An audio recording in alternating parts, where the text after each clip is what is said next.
할렐루야. 우리 말씀 함께 봅니다. 마태복음 7장 24절로 27절 말씀이에요. 마태복음 7장 24절로 27절 말씀.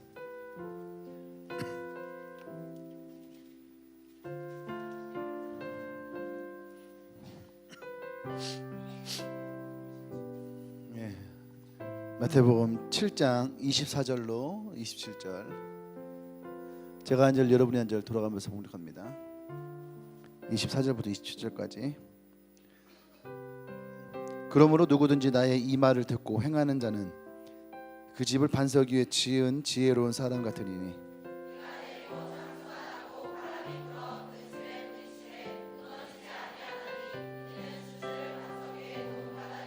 나의 이 말을 듣고 행하지 아니하는 자는 그 집을 모래 위에 지은 어리석은 사람 같으리니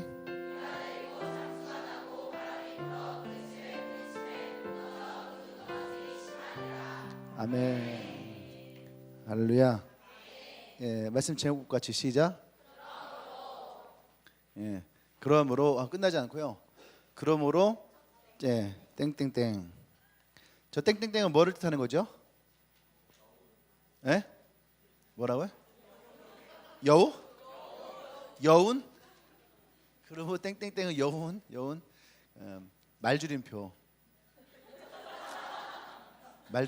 뒤에 뭔가가 더 말이 있는데 줄인 거죠. 여러분들은 그러므로 하면은 지난주도 그런 얘기 했었는데 그러므로 하면은 이제 무엇인가 어떤 결론에 다다랐다는 얘기예요. 오늘 마태복음 7장에서는 5장부터 7장까지는 예수님이 우리가 흔히 얘기하는 산상수훈, 산 위에서 예수님을 따르는 자들에게 예수님이 말씀을 하셨죠. 말씀을 좋은 말씀, 그죠? 좋은 말씀을 하셨어요. 그 좋은 말씀을 하시면 사람들이 많은 은혜도 받고 도전도 받고 여러 가지 했어요. 근데 예수님은 그 말씀을 듣는다는 것이 도전을 받고 좋은 말을 듣고 하는 걸로 끝나지 않기를 원하셨다는 거예요. 사람들이 그래요. 교회를 갔다 와서 무슨 말 하냐면은 좋은 얘기 들었어. 그렇죠? 뭐 교회에서 뭐 나쁜 얘기 하진 않을 거 아니에요? 그렇죠? 좋은 얘기 들었어. 이렇게 얘기를 해요. 근데 목사가 설교를 좋은 얘기를 하려고 설교하는 건 아니에요. 좋은 얘기 하려고 설교하는 거 아니에요.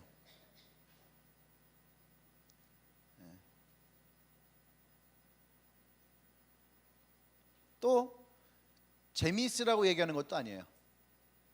설교는 하나님의 말씀을 나누면서 그 말씀이 그 예배에 참여한 사람들에게 은혜가 되고, 그렇죠? 또 변화가 되고, 또 그 삶에 뭔가 달라질 수 있을 것이라고 하는 소망을 주는 거. 그것이 하나님 말씀이거든요. 그래서 말씀은 살았고 운동력 있다 그랬어요. 그리고 우리의 영과 혼과 골수까지도 쪼갠다는 말이 영과 혼과 골수를 쪼갤 수 있을까요? 쪼갤 수 있어요. 우리는 우리 말로도 그렇게 할 수 있어요. 어떤 사람은 말 한마디에 천냥빚을 갚기도 하고 어떤 사람은 말 한마디에 죽일 수도 있어요. 요즘에 이제 봤던 드라마 중에 추리의 여왕이 있어요. 그 추리의 여왕에서 어떤 사건이 하나 있었냐면 노인정의 할머니가 4분이 계신데 5분이 계신데 한 분이 갑자기 자기 음료, 그러니까 각각이 먹는 음료가 있나 봐요. 근데 홍삼을 먹는 그 음료에 농약이 들어있었던 거예요. 농약이 들어있어서 그분은 먹고 병원에 실려가고 4분 중에 한 분이 농약을 사왔어요. 그래서 이분이 범인으로 지목돼서 유치장에 갇히고 나머지 이제 3명 있는 거죠. 근데 결론을 얘기하면 유치장에 갇힌 사람이 범인이 아니고 이 셋 중에 한 명이 범인인데 그 셋 중에 한 명 중에 누가 범인이냐면 굉장히 온순한 사람, 남에게 싫은 소리도 못하고 항상 온순한 사람이에요. 근데 이분은 집이 좀 가난해. 그러다 보니까 노인정에도 회비가 있나 봐요. 몰랐는데 노인정에 회비가 있대. 달달 되는 회비가 있는데 돈이 없으니까 회비를 못 냈어요. 그래서 조금 잘 사는 할머니가 회비를 대신 내준 거예요. 그러니까 이 사람은 고마우니까 그 할머니를 옆에서 이제 시중을 좀 도와준 거야. 신발도 놔주고 뭐 할 때 이렇게 도와주기도 하고. 그러니까 그 다른 한 명, 셋 중에 다른 한 명이 시기심이 난 거야. 그러면서 뭐라냐면은 너는 저 집 하인이냐, 종이네 종. 나중에는 뭐 끙하면은 밑도 닦아주겠다. 뭐 이런 식으로. 그러니까 이 할머니가 그 말 한마디에 너무나 자존심 상하는 거예요. 난 단지 고마워서 그냥 도와준 것 뿐인데 사람을 종이고 뭐 밑을 닦아주고 너무 인격적인 모독의 얘기를 딱 들은 거죠. 그래서 이 할머니가 그 할머니가 잘 먹는 그 홍삼에다가 농약을 탔는데 이게 이제 뭐 나중에 또 이제 드라마니까 잘못돼서 딴 사람이 마신 거예요. 근데 무슨 말 하고 싶었냐 하면 그냥 그 할머니 나중에 뭐라냐면 좀 아까 둘이서 감정이 안 좋아서 그냥 한 말인데 어떻게 그 말 한마디로 농약을 넣을 수 있느냐. 근데 그 할머니는 그게 굉장히 큰 상처가 된 거죠. 그러니까 말 한마디가 생명을 살리기도 하고 죽이기도 하고. 그러니까 그 할머니는 넌 저 집 하인이냐 종이냐 이 말 한마디가 인생 70 먹은 인생에 사형 선고와 같은 거죠. 우리는 그렇게만 있을까요? 안 그래요. 우리가 잘 알고 있는 대전에 굉장히 유명한 사람이 있었어요. 누구냐면 발발이라고 하는 발발이. 혹시 알아요? 발발이?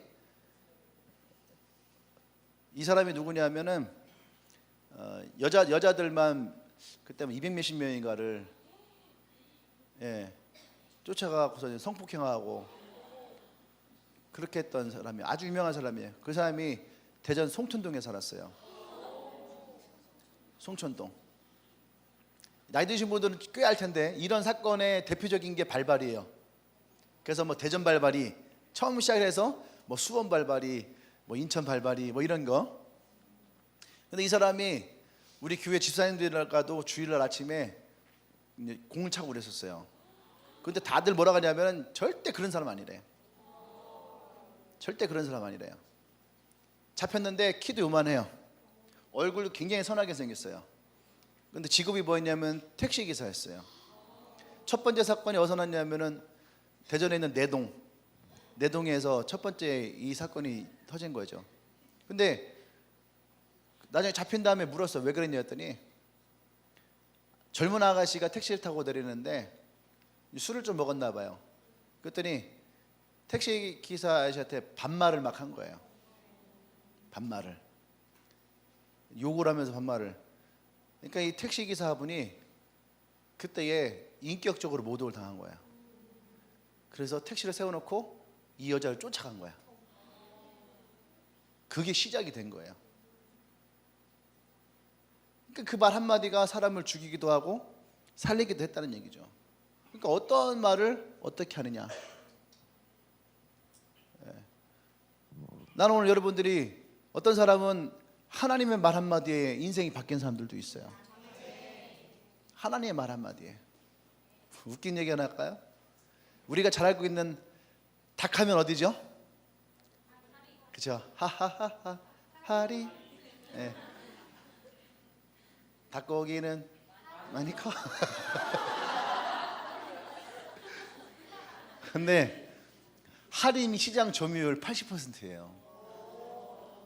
마니커는 뭐 10% 미만. 근데 이 하림이 우리가 그냥 닭 장사하는 분이 아니에요. 계열사만 20 몇 개야. 우리가 TV에서 보고 있는 채널 6번의 NS 홈쇼핑이 하림 거야. 네. 근데 이분이 건축 헌금만 뭐 혼자서 한 140억 했다더라고. 근데 원래 부자가 아니라 익산분이에요. 익산분인데 익산에 가면이 이리신강교회라고 우리 대열이가 잘할 건데 익산. 예. 근데 이분이 사업하다 쫄딱 망했어요. 근데 새벽에 기도하는데 다 쫄딱 망하고 이제 예수의 십자가를 보면서 새벽에 기도하는데 갑자기 이렇게 닭소리가 들리더래. 닭 짖는 소리가 들려갖고 갑자기 그 양계장이 딱 하나님이 보여주더래요. 그래서 쫄딱 망했다가 갑자기 이제 닭을 키우고 양계장을 하면서, 근데 그게 갑자기 대박 나기 시작한 거예요. 그러니까 어떤 말을 들으냐, 우리가 어떤 말을 듣느냐에 따라서 인생은 달라질 수 있어요. 할렐루야. 갑자기 말을 하다가 어쨌든 말이라는 것은요, 오늘 하나님은 말씀이 살아있다고 얘기했어요. 살아있어서 우리의 영과 혼과 골수까지도 다 쪼갤 수 있을 만큼. 아멘. 그러니까 목사가 설교한다는 것은 단지 그냥 좋은 얘기를 하는 것이 아니라 그런 하나님의 말씀이 여러분 인생 가운데에 찾아 들어가기를. 요한복음 1장에서 말씀이 곧 하나님이라 했거든요. 그 하나님을 마음에 영접하는 자에게 하나님의 자녀가 되는 권세도 주어지고. 아멘. 오늘 여러분들의 그런 일이 있기 원합니다. 그 예수님은요, 이 산상수훈을 통해서 말씀을 쭉 하셨거든요. 그래서 이제는 마태복음 7장 마지막에 그러므로 이제 결론을 내는 거예요. 근데 거기 왔던 사람들도 바리새인도 있고 서기관도 있고 일반 백성들도 있고 여러 가지 사람들이 있었겠죠. 근데 그 사람들에게 예수님이 하시고 싶었던 얘기가 뭐냐면 그냥 좋은 얘기로 끝내지 말라는 거죠. 오늘 와서 좋은 얘기 듣고 갑니다. 또 오늘 잘 왔다 갑니다. 그렇게 끝내지 말라는 거예요. 그래서 마지막에 그러므로 할렐루야. 그러므로라는 것은 이제 이 이야기의 결론이에요. 진짜 예수님이 이들에게 하고 싶은 얘기가 그 안에 있다는 얘기예요. 그 예수님이 무엇을 얘기했냐면은 집을 지으는데 모래 위에 집을 짓지 말고 반석 위에 집을 지어라. 반석 위에 집을 지어라. 우리가 생각할 때는 당연한 거죠. 누가 모래 위에 집을 짓고 싶고 또 누가 모래 반석 위에 집을 짓는 걸 싫어하겠어요. 누구나 다 내 집을 지을 때에 내 집이 견고하게 잘 아름답게 깨끗하게 좋게 지어지길 원하잖아요. 그 여러분들은 원룸 하나 찾아갈 때에도 다 보잖아. 그죠? 곰팡이는 쓸었는가, 남양은 들어오나, 그죠? 우리 누구야 엄주에는 집 얻을 때 뭐 7가지인가 8가지 기도 제목을 놓고 집을 구했다고. 참 그런 거 보면 꼼꼼해. 그죠? 여러분 꼼꼼하게 집을 구하잖아요. 대충 구하지 않잖아. 물론 남자들 중에 대충 구하는 애들도 있어요. 잘 모르니까. 그런데 어쨌든 예수님은 우리가 그렇게 아무렇게나 집을 짓는 것을 원치 않아요. 아멘. 그래서 그것을 집을 짓는 건축에다가 비유를 했어요. 어떻게 집을 짓는 것이 좋은 집일까?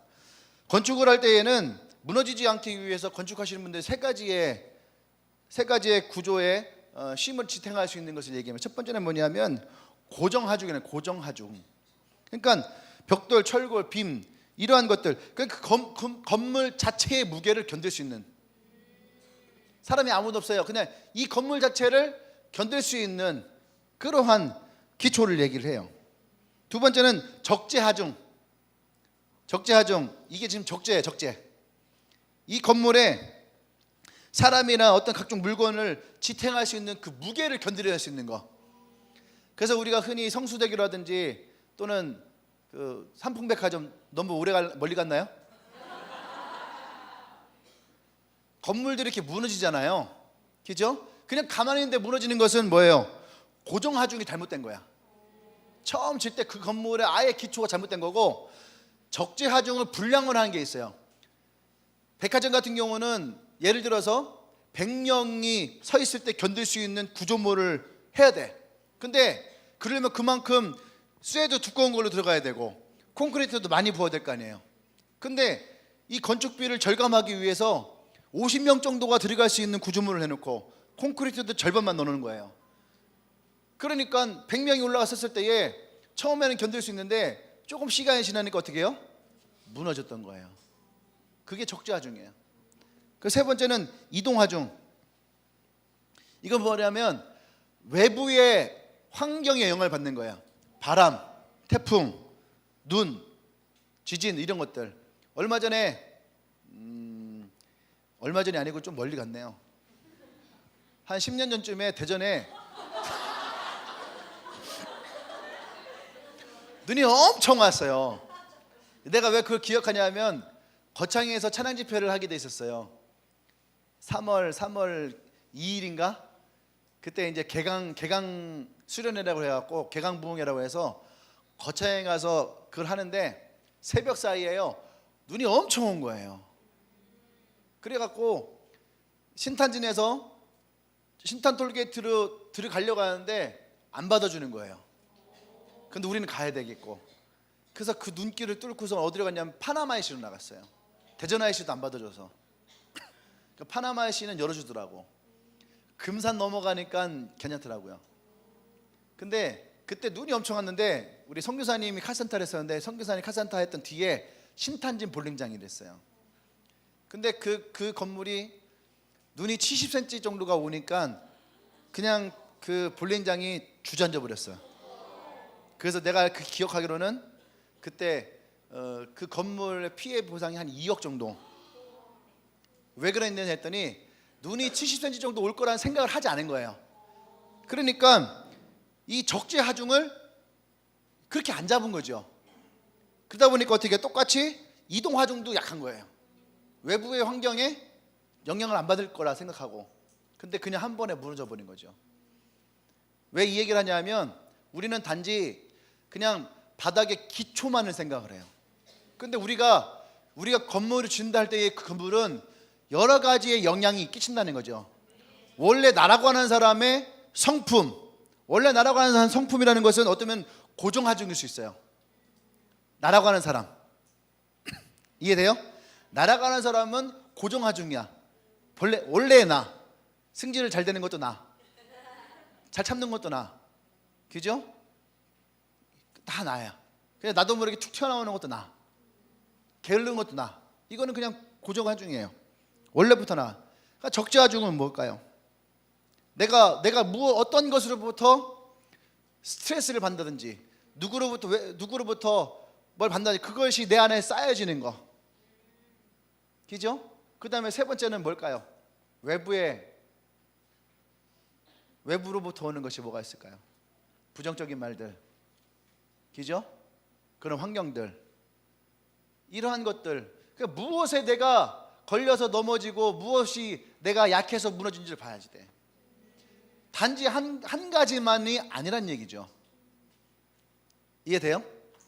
여러분들 뭐 같아요? 내 성품의 문제. 나 예수를 믿었으니까 이제 날 화를 안 낼 거야. 그가 뒤돌아섰다가 친구들이 날 놓고 그리 먼저 갔어. 화가 나는 거지. 여기서 우송대까지 언제 어떻게 걸어가? 그래서 조금 전에 내가 은혜 받았던 거 다 날라가 버리고 막 승질 내고 화내고 막 교회는 함께 하는 거 같더니 지들끼리 함께 하고 나는 떠놓고 하고 뭐 이런 거.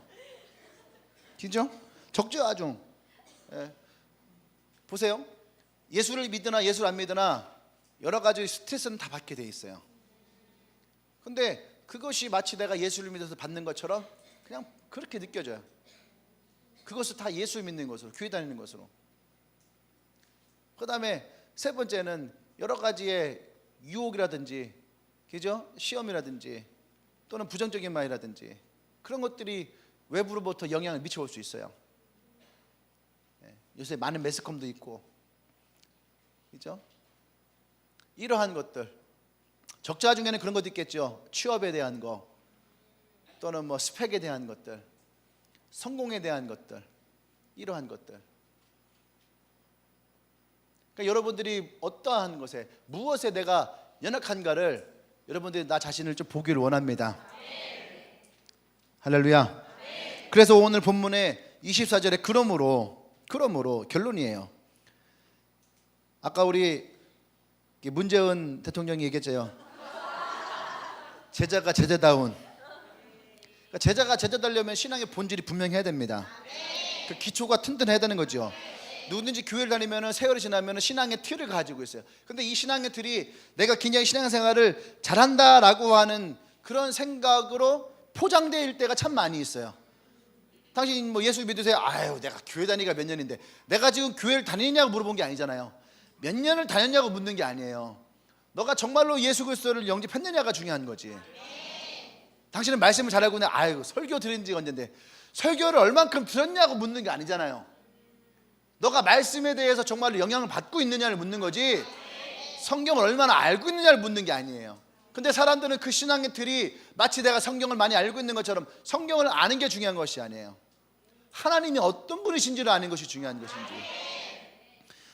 그런 것들이 어떻게 보면은 우리 안에 기초가 잘못 세워진 그 신앙의 모습이라고 할 수 있는 거예요. 그래서 성경은 오늘 우리에게 뭐냐면 어리석은 자가 있고 지혜로운 자가 있다라는 거예요. 할렐루야. 아멘. 그러니까 어떤 집이 지혜로운 자고 어떤 집이 어리석은 자일까? 예, 겉으로 보면은 잘 티가 나진 않습니다. 겉으로 보면은 옆 사람 보세요. 이 사람이 지혜로운 사람인가 어리석은 사람인가 모래에 지은 사람인가 반석에 지은 사람인가 우리는 알 수 없어요. 알면 안 돼 지금은. 그죠? 우리는 알면 안 되는 거예요 지금은. 짐작해서 하면 안 돼. 예. 예. 우리는 알 수 없어요. 알 수 없는 거. 지금은 알 수 없는 거야. 할렐루야. 그러니까 언제 할 수 있느냐? 우리 성경적으로 얘기하면은 비가 오고 창수가 나고 태풍이 치고 바람이 불고 그러면 그래서 제가 이 얘기할 때마다 항상 아기 돼지 삼형제 얘기를 하거든요. 첫째 돼지가 뭘로 집을 지었지요? 지푸라기로 집을 지었어요. 지푸라기로 집을 지으면서 항상 엄마가 얘기를 했어요. 얘들아 집을 지을 때는 늑대를 조심해야지 돼. 그 지푸라기로 집을 지을 때에 이 첫째 돼지도요 늑대가 그 집을 들어올 거라고 생각했을까 안 했을까? 안 했어요. 이렇게 집을 지어도 절대 늑대는 들어오지 못할 거라고 생각했어요. 근데 바람이 하고 부니까 어때요? 무너지는 걸 보면 그때 깨닫는 거예요. 아, 내 집이 무너지는구나. 둘째가 나뭇가지로 집을 지었어요. 나뭇가지 집을 지었으니까 튼튼하게 지었다 생각했죠. 근데 또 늑대가 와서 부니까 집이 무너졌어요. 그때 또 깨닫는 거예요. 아, 나뭇가지도 안 되겠구나. 그러니까 셋째 집에 갔어요. 형들이 셋째의 집을 짓는 걸 보면서 멍청하다 바보였다 했어요. 그렇죠? 그리고 사람들도 그랬을 거예요. 아, 뭘 저렇게까지 집을 짓냐, 저 바보서 미련하다 그랬을 거예요. 근데 성경에는 분명히 우리가 뭐라 했냐면은 십자가의 도는 미련한 거라고 그랬어요.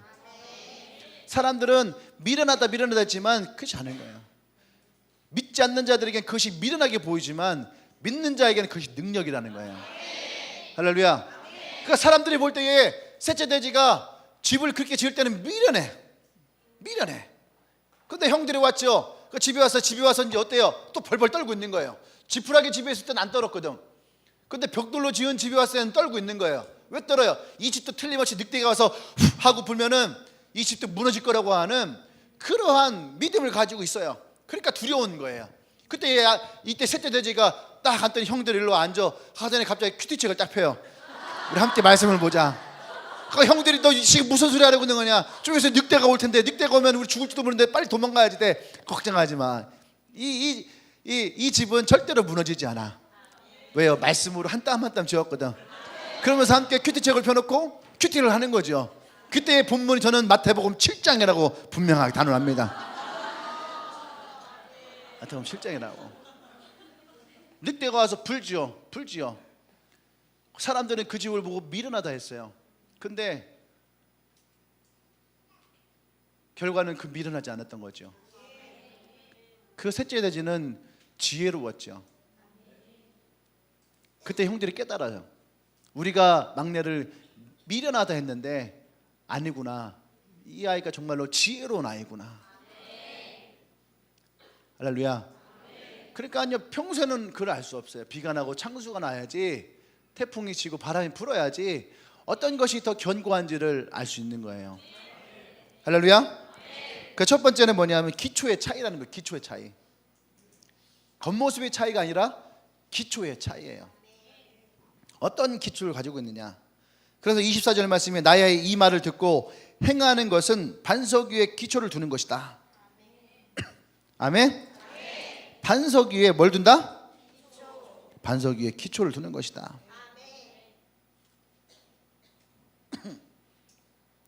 그 기초가 어떻게 되어 있느냐에 따라서 그 집에 안전하냐 안전하지 않냐의 여부가 결정되는 거죠. 반석 위에 있느냐 모래에 있느냐 아까 얘기했죠. 쉽게 알 수 있어요 없어요? 없어요. 왜 알 수 없냐 하면 이스라엘에 우리가 흔히 알고 있는 모래라고 하면 눈으로 볼 때 모래 위에다가 집을 안 져요. 안 짓거든. 근데 평소에는 몰라요. 우리 선교사님의 그 선교제 가면은 우리 이번에 가겠지만 한 70명 정도가 가죠. 깜짝 놀라더라고. 70명. 그랬더니 그 선교지에 있는 목사님들, 라떼 목사님, 여자 목사님이 깜짝 놀라더래. 그렇게나 많이 오냐고. 근데 선교지에 자동차 기술학교가 있어요. 근데 작년인가에 비가 엄청 왔어요. 그래갖고 담 한쪽이 무너졌대. 어떻게 무너지냐면은 평소에는 그냥 땅인데 비가 오면은 그 땅이요 진흙으로 바뀌는 거예요. 그래서 힘이 없어져요. 그러니까 얘가 서 있다가 어떻게 해요? 진흙이니까 힘이 없으니까 그냥 툭 넘어지는 거예요. 그러니까 선교사님이 기초를 잘못한 거죠.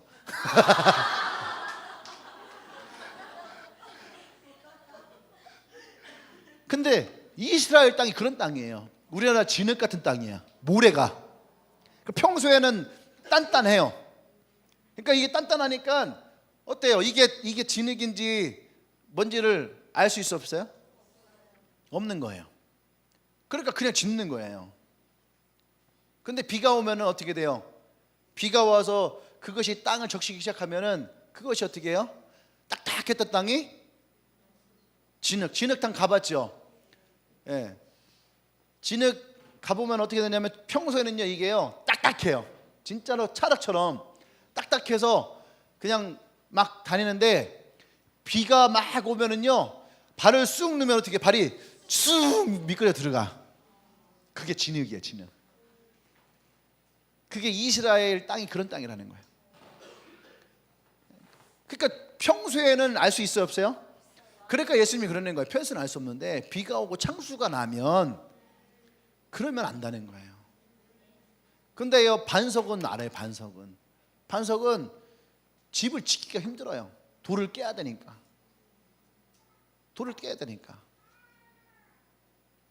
여러분의 마음에 굳어있는 여러분들의 고정되어져 있던 생각들, 습관들을 깨야 되니까.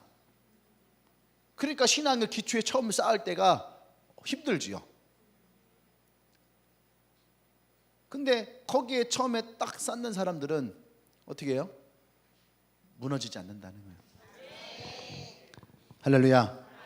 그래서 여기서 반석은 누굴 뜻해요? 바로 예수 그리스도를 뜻하는 거죠.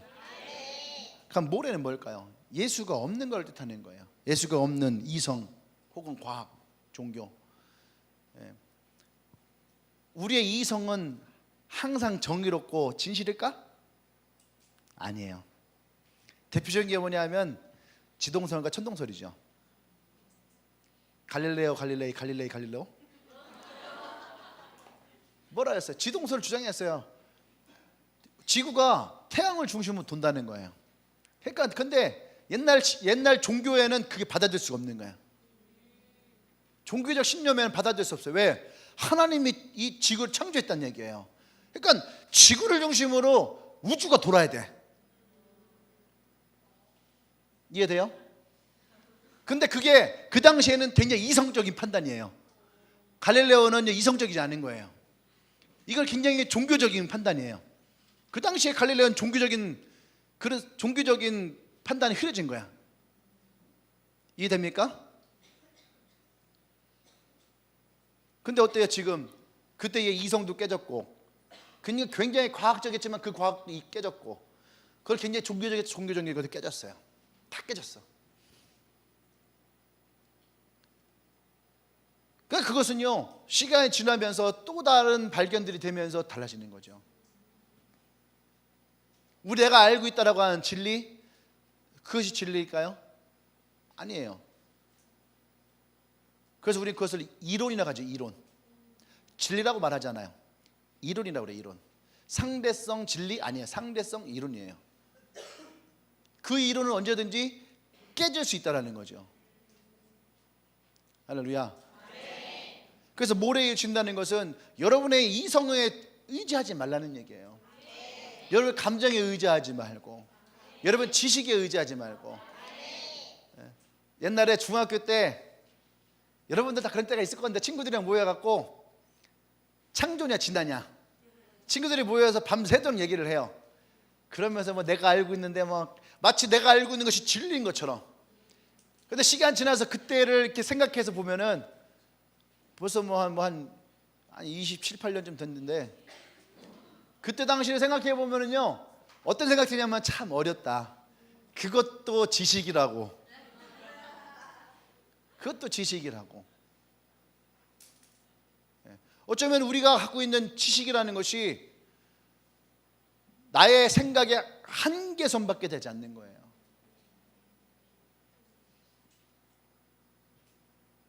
난 여러분들이 그것에 의지하지 않고, 성경은, 신약 성경은 한 2000년 됐고요, 구약 성경은 한 4000년 넘게 됐잖아요. 6000년 정도.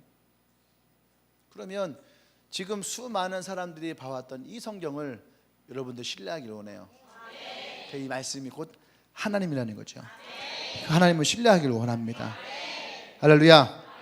아멘. 어떤 것이 우리의 인생의 성공적인 것이냐? 성공의 기초가 뭘까? 무너지는 성공은 성공이 아니에요. 무너지지 않는 것이 성공이지. 난 여러분들이 하나님을 인하여서 무너지지 않는 인생을 살아가기를 원합니다. 아멘. 두 번째는 지혜의 차이예요. 지혜의 차이. 그래서 얘기했죠. 어떤 사람이 어리석은 자고 어떤 사람이 지혜로운 사람이냐. 윌리엄 보든이라는 사람이 있습니다. 미국에서 태어났고요, 예일대를 나왔어요. 아버지는 굉장한 큰 목장을 운영했던 대부였어요. 부자였어요. 그래서 고등학교 졸업하고 예일대 입학하기 전에 세계 여행을 다녔죠. 부자니까 우린 전국 일주도 못 가는데. 그런데 이 사람이 여러 나라를 다니면서 마음에 큰 부담이 온 거예요. 그 부모님께 편지했습니다. 그 뭐라 하냐, 저는 일생에 복음을 전하는 사역과 그 일에 대한 준비를 마치겠습니다. 그러면서 의미심장하게 한 문장을 남깁니다. No reserve라는 거예요. No reserve. 지체하지 않겠다. 하나님 내게 주신 마음에 대해 지체하지 않겠다. 그래서 그는 예일대학교를 졸업했어요. 그리고 준비되어 있는 인생을 살아가지 않고 다시 프린스턴 신학교에 들어가서 신앙을 공부합니다. 그때 다시 그의 성경책에 또 한마디를 썼답니다. No retreat. 이게 뭐냐면 절대 후퇴하지 않겠다. 내가 결정한 것에 대해서 물러서지 않겠다는 거예요. 그 부모님이 돌아가시고 막대한 유산을 상속받았습니다. 근데 그 모든 유산을 다 선교에 헌금을 한 거예요. 그리고 자기는 선교지를 떠났어요. 근데 선교지에 간 지 넉 달밖에 안 돼서 척수 뇌막염이라는 것에 걸렸어요. 그리고 한 달도 되지 않아 죽었습니다. 그의 나이 26세예요. 그 주변 사람들 한마디씩 합니다. 하나님의 뜻이 아니었던 거야. 헛된 일을 했구만. 이렇게. 그러나 그는 마지막 유언에 한마디를 남깁니다. No regret. 뭐냐면 후회하지 않는다. 자기는 후회하지 않는다. 자기 인생 살아온 거 짧은 인생이었지만은 이 복음을 전할 때는 인생에 대해서 결코 후회하지 않는다. 그런데 이 사람이 무덤이 카이로에 있대요. 카이로의 무덤에 뭐라고 써 있냐면은 그리스도에 대한 믿음을 떠나서는 그의 삶을 설명할 수 없다. 그의 삶은, 그의 복음은 짧았지만 죽은 이후의 영향력은 지금까지 전해지고 있다는 거예요.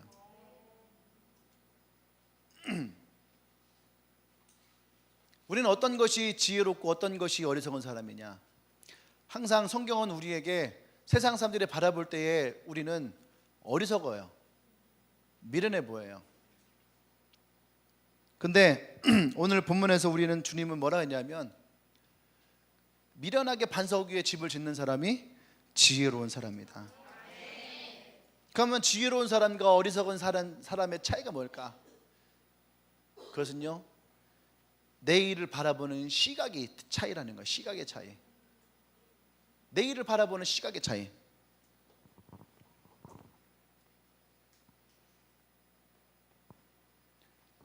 어리석은 사람은 내일을 바라볼 때에 그 내일을 자기의 주관적인 생각에서 바라보죠. 괜찮을 거야. 그 얘기는 뭐냐면 마음 안에 여전히 불안함이 있어요. 근데 자기의 마음 안에 괜찮을 거야, 나는 괜찮을 거야, 나는 괜찮을 거야, 다른 사람도 몰라도 나는 괜찮을 거야, 그렇게 생각을 해요. 이게 어리석은 사람이에요.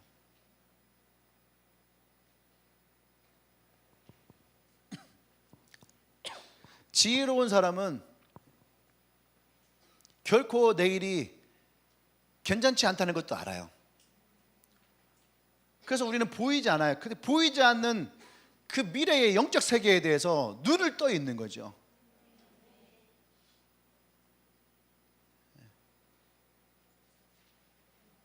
그래서 믿음은 지혜로운 자에게 주시는 하나님의 선물이에요. 반석 위에 집을 왜 지을까요? 왜 예수 그리스도라는 그 이름 안에서 우리가 집을 지어야 될까요? 그것은 단지 우리가 이 땅에만 머물 것이 아니라는 거죠. 죽음이라고 하는 태풍이 몰아쳤을 때에 과연 내가 이 땅에 살고 있던 나는 견뎌낼 수 있을까? 죽음 이후의 내일이 나에게 주어질 수 있을까? 그래서 앞에 보면 이 산상수훈의 앞에 부분에 보면은 어떤 얘기냐면은 하나님의 나라가 나오는 거예요. 하나님의 나라. 어떤 사람이 하나님 나라에 들어갈 수 있느냐? 난 여러분들이 예수 그리스도에 무너지지 않는 집을 짓는 지혜로운 사람이 되기를 원합니다. 눈에 지금 보이지 않는다고 해서 괜찮아, 아니야, 아니에요 여러분. 눈에 보이지 않는 것이 어느 때는요 더 정확하고 더 분명할 수가 있는 거죠. 마지막 세 번째는 순종의 차이라는 거예요. 순종의 차이. 아까 제가 아기돼지 삼형제 얘기했잖아요. 엄마가 뭐라 했냐면은 늑대가 들어오지 못할 튼튼한 집을 짓거라 그랬단 말이에요. 근데 큰아들이 순종하지 않았어요. 둘째 아들도 순종하지 않았어요. 셋째 아들만 미련하게 순종을 한 거죠. 근데 그것이 뭐가 됐어요? 늑대를 막아낼 수 있는 능력이 되는 거예요. 십자가의 도를 우리가 바라보고 십자가의 은혜의 구속 가운데 있어야 우리가 거해야 될 이유가 거기에 있는 거예요. 세상 사람들이 볼 때는 그것이 미련하지만 우리가 그 안에 머물 때에 그것이 나의 능력이 되는 줄 믿습니다. 할렐루야. 어떤 이야기를 보니까 교인들을 거위로 비유한 게 있어요. 그래서 주일이 됐습니다. 예배를 드려왔어요. 그 설교하는 설교자 거위가 얘기를 합니다. 우리는 더 이상 뒤뚱거리며 걸어다니지 않아도 됩니다. 이 좁은 장소에만 머물지 않아도 됩니다. 우리는 저 하늘을 자유롭게 날아다닐 수 있습니다. 더 먼 곳으로 갈 수 있는 축복을 하나님이 우리에게 주셨습니다. 나와 여러분들은 땅을 넘어서 날아다닐 수 있습니다. 그러니까 어떻게 했겠어요? 할렐루야 하니까 그 거위들이 다 아멘 믿습니다 할렐루야 아멘 했죠. 그런데 그렇게 해놓고 나서 어떻게 해요? 예배가 끝나고 나니까 거위들이 다시 뒤뚱뒤뚱 하면서 나가더라 이거예요. 이게 지금 이 시대에 살고 있는 크리스찬의 모습인 거예요. 하나님이 여러분에게 능력을 주셨습니다 아멘 하는데 전혀 그 능력에 대해서 소망하지 않고 살아가지 않고 그냥 우리는 들어왔던 모습 그대로 나간다는 얘기예요.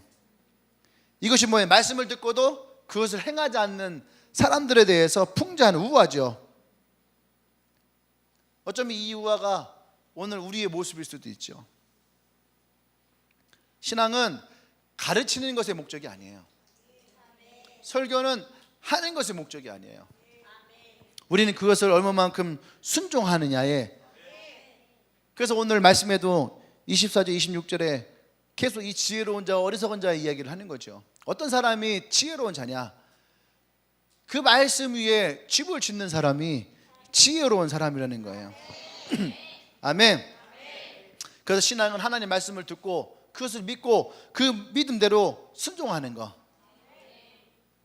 아멘. 그래서 히브리서 11장 말씀이 이어져야 되는 거예요. 믿음이 없이는 하나님을 기쁘시게 할 수가 없는 거죠. 그 믿음을 가지고 나간 사람에게 하나님이 여러분에게 상주심을 여러분들이 믿으시길 바랍니다. 할렐루야. 순종이 없는 것은 믿음의 삶이 아니에요. 분명하게 우리에게는 믿음이 있다 하면 그 말씀을 가지고 순종하며 살아갈 수 있는 인생이 있어야 됩니다. 아멘. 여러분 우리 인생은 한 번 살아요, 두 번 살아요? 우리는 인생을 한 번 삽니다. 한 번 살아요. 그 사람들이 그런 얘기를 해요.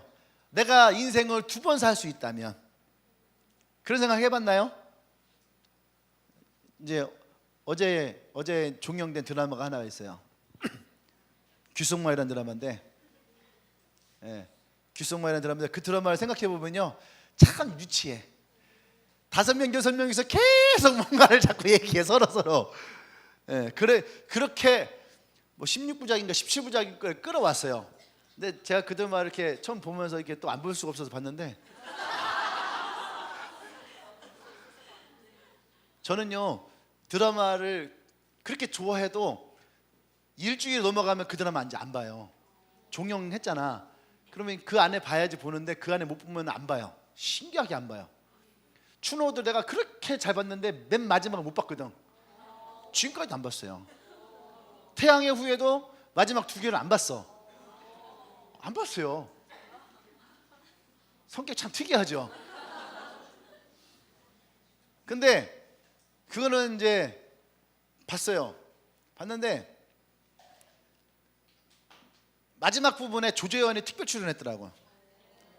근데 조재현 특별 출연했는데 이제 인생을 잘못 살아온 한 사람에게 얘기를 하는 거예요. 물었죠. 야, 인생을 2번 살면 참 좋겠지? 그러니까 네, 그러니까. 그러면서 이제 그 사람이 전 검찰총장 조재현이, 자기는 이제 못 나가요. 자기 인생은 끝난 거야. 그런데 이제 2년밖에 안 사는 사람한테 얘기하는 거죠. 너는 나가서 이제 새로운 인생을 살 거다. 그러니까 만약에 인생을 2번을 산다면 한 번은 꾸정물에서 뒹굴러 봤으니까 이제 한 번은 깨끗한 연못에서 살아야지. 깨끗한 물에서 살아야지. 그러더라고요. 근데 그게 그 말이요 확 와닿는 거예요. 우리는 참 놀랍죠. 세상 사람들은요 인생을 한 번밖에 못 사는데 우리는 2번 살 수 있어. 그게 뭐냐면 거듭남이에요. 거듭남이야. 진짜 한 번은 내 멋대로 살았잖아. 똥물에도 굴러보고 흙탕물에도 굴러보고, 나연이는 나이트클럽에서도 굴러보고, 어떤 애들은 깸방에서도 굴러보고, 시내에서도 굴러보고, 그죠? 여러분 인생대로 그지? 쇼핑하면서 굴러보고 여러분들 인생을 여러분 마음껏 다 굴러봤어. 그렇게 하고 예수를 만났잖아요. 예수를 만났으면 우리가 예수를 믿고 나의 구원자로 구원을 모셨을 때에 또 성령이 우리 가운데 오실 때에 우리에겐 분명하게 뭐예요? 2번째 인생이 열려져요. 거듭남. 멋있지 않아요? 난 여러분들이 이제 이 말 했으면 좋겠다는 얘기예요. 어리석은 자가 같이 살지 말고 지혜로운 자로서 이제 여러분 인생에 그러므로 점점점 말주는 표에 여러분의 인생을 집어넣었으면 좋겠어요. 그러므로 한 번은 여러분들 인생대로 살아봤으니까 2번째 인생은 좀 예수님과 함께 좀 살아봐요. 한 번은 꾸정물에 뒹굴러 봤으니까 이제는 깨끗한 성령의 물에 한번 뒹굴러 봐봐요. 한 번은 불타는 나이트클럽에서 지져봤으니까 이제 성령의 불에서 한번 지져봐요. 할렐루야. 여러분들에게 주어진 2번째 인생, 그 거듭남의 인생, 그 거듭남의 인생을 여러분들이 예수님과 함께 살아가길 원합니다. 그러면 난 여러분들이 그러므로 이에 뒤에 쓰여질 말들이 어떤 말이 될지 기대가 되지 않아요? 기대가 되지 않아요? 오늘 마지막 이 결론을 준비하면서 내 나름대로 뿌듯했어요.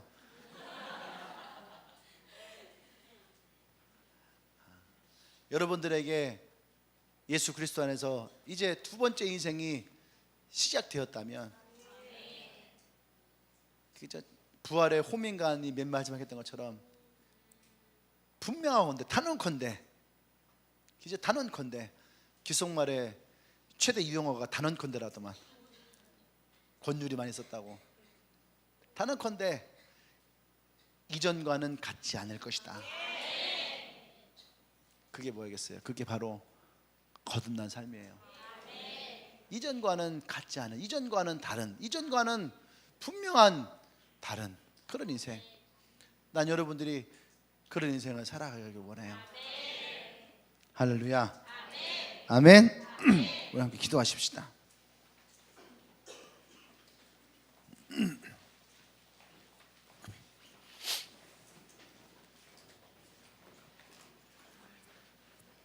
지난주에는 우리가 진정한 그리스도인이 어떠한 사람이냐 라는 얘기를 했잖아요. 이제 진짜 진정한 그리스도인의 삶에 분명한 것은 내가 진정한 그리스도인이 돼야지라고 해서 되는 것이 아니에요. 내가 집을 지어야지 해서 그건 집이 생기는 것이 아니죠. 그것을 위한, 진정한 그리스도인이 되기 위한 분명한 기초가 시작되어져야 됩니다. 아멘. 예수 그리스도로 가는 그 기초에서 하나님의 지혜로 세워지고 순종하면서 그 집을 짓는, 이전에 살았던 집이 아닌 이제는 예수 그리스도 안에서 거듭난 집에 살아가기를 원합니다. 좀 기도하십시다. 기도할 때에 우리가 구하십시다. 주님, 내 신앙의 기초가 세워지게 하여 주시옵소서. 내가 지혜로운 자가 되게 해 주시옵소서. 내가 주의 말씀에 순종하는 자가 되게 해 주시옵소서. 그 나의 집이 더 견고해지기 원합니다. 나와 나의 집이 영원히 주님만을 섬기기를 원합니다. 우리 예수로 고백하십시다. 기도합니다.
할렐루야. 우리 한 번 더 기도할 때에 우리 이번 주에 있을 우리 출전 예배를 좀 기도하십시다. 이 말씀을 준비하면서 생각을 해봤어요. 주님의 교회는 과연 그 기초가 튼튼한 교회인가? 우리가 하나님의 말씀에 순종하는 교회인가? 지혜로운 교회인가? 하나님의 말씀으로 세워지고 있는가? 우리 함께 시간 교회를 중보하시고 또 이 7주년 예배 가운데에 그런 하나님의 뜻을 발견하고 새롭게 도약할 수 있는 주님의 교회가 되기를 소망하면서 함께 기도하겠습니다.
할렐루야. 주님, 그렇습니다. 우리가 주의 말씀 가운데에 예수 그리스도 안에서 기초가 세워져 나가는 그런 신앙의 사람이 되기를 원합니다. 우리를 지혜롭게 하십시오. 예수 그리스도의 진리가 우리를 자유케 하시고 우리가 주의 말씀에 의지하여 깊은 곳에 갈 수 있는 하나님 그런 믿음의 사람이 되어지도록 우리 가운데 임하여 주시옵소서. 또한 주님의 교회를 축복하고 또한 소망하며 간구합니다. 하나님, 이 교회가 더 견고하게 세워지길 원합니다. 하나님 원하시는 교회가 되게 하시고 주님의 뜻을 이룰 수 있는 교회가 되어지도록 주님 인도하여 주시옵소서.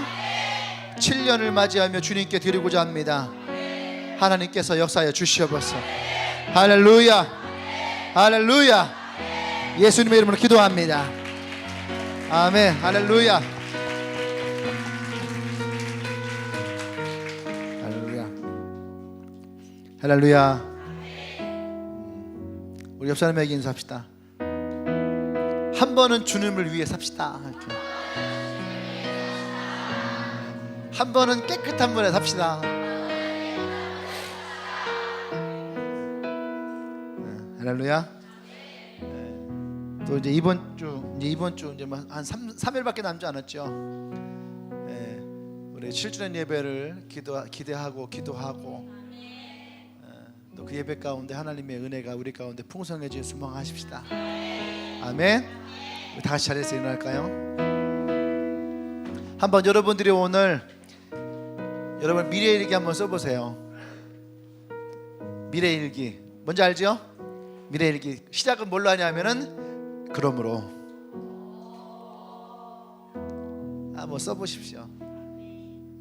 그러므로 해서 써서 한번 밴드에도 좀 올려보고 여러분 미래일기 한번 써보시면은 아마 여러분들에게 더 좋은 또 은혜로운 시간이 될 거라 생각합니다. 오늘 우리 예배 혹시 처음 오신 분 있나요?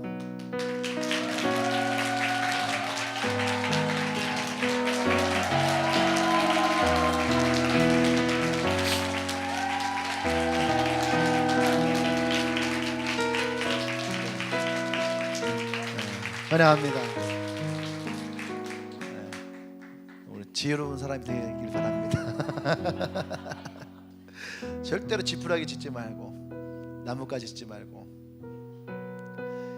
우리가 그렇게 생각하거든요. 성공이라는 단어를 보면은 남들이 성공하는 거를 굉장히 쉬운 것 같이 보여요. 그렇죠?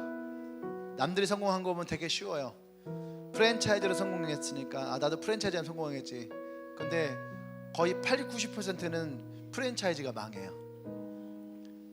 얼마 전에 카페베네가 한국에서 가장 크게 성공했던 카페였죠. 근데 올 2016년도 결산에 카페베네가 마이너스 성장을 하고 우송대도 없어졌잖아요. 근데 우송대만 없어진 게 아니라 지금 다 없어지고 있어요. 성공은 절대로 쉽게 되지 않아요. 양념치킨을 만드신 분이 있어요. 너무 멀리 갔네. 제가 원래 멀리뛰기 되게 잘하거든요.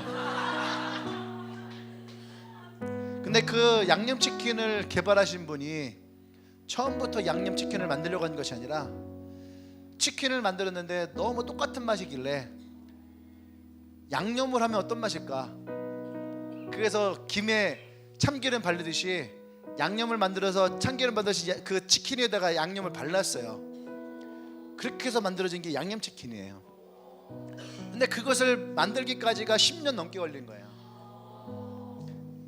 근데 사람들은 그것을 가지고 2년 3년 만에 특허를 내고 그냥 했어요. 근데 그게 영원할 것 같았는데 그것도 어느 순간 다 하락세로 갔죠.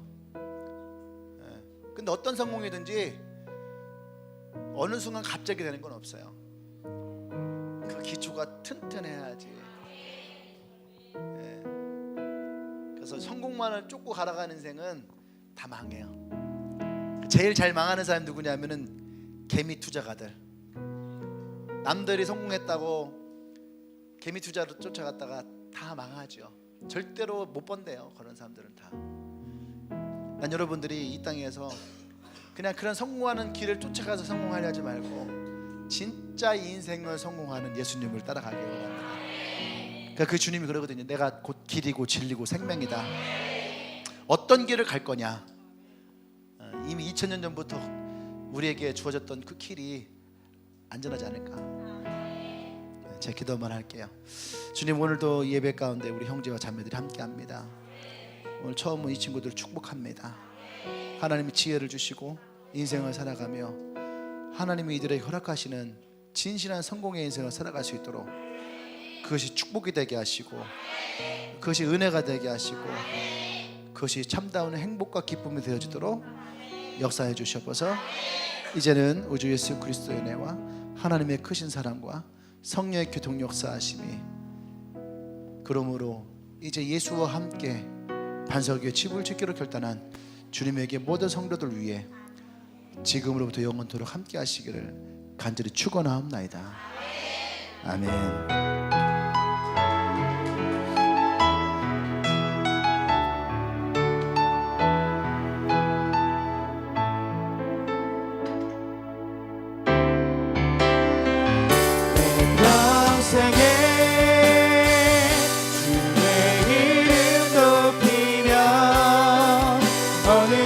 어디서든지 주님을 예배하리라.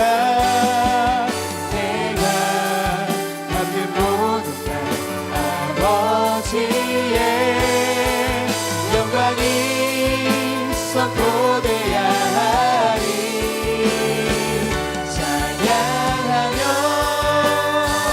주님을 예배할 때 하늘 가득한 주의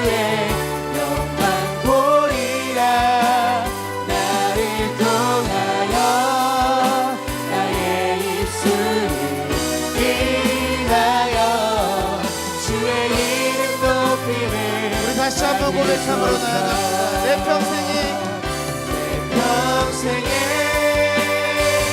주의 이름 높이며 어느 곳에서든지 주님을 예배하리라.